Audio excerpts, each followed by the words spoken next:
Oli, oli, ali, oli. Americans aren't not questioning the current prison system because they are ignorant. We were raised being taught that if you break the law, you go to jail. We played games such as Cops and Robbers with the idea that this was justice.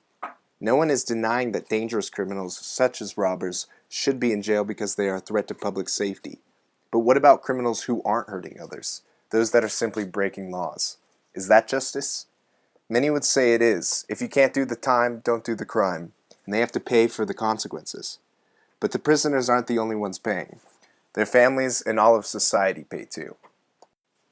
When Sasha Popovici was just 12 years old, his older brother was incarcerated for vehicular manslaughter. My name is Sasha Popovich.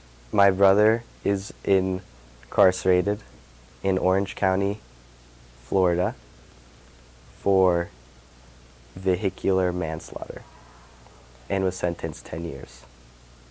17 years old. He was at a party and he took a girl's car keys and drove with his friend Shane for a joyride.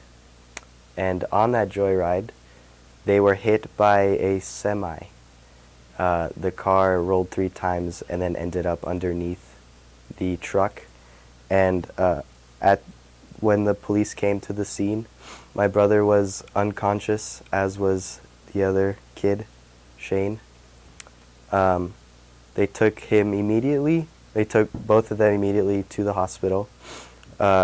Shane was undergoing internal bleeding and was in a coma. And my brother had suffered head injuries and neck injuries and had 2 broken ribs and a broken femur and was in a coma for 3 weeks. Shane didn't make it, unfortunately.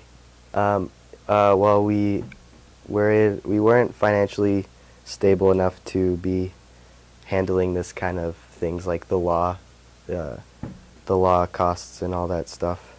So it's taken a very bad toll on my mother because, she'd had to get loans and all that stuff. And emotionally, she's distraught from it. I think she's very traumatized.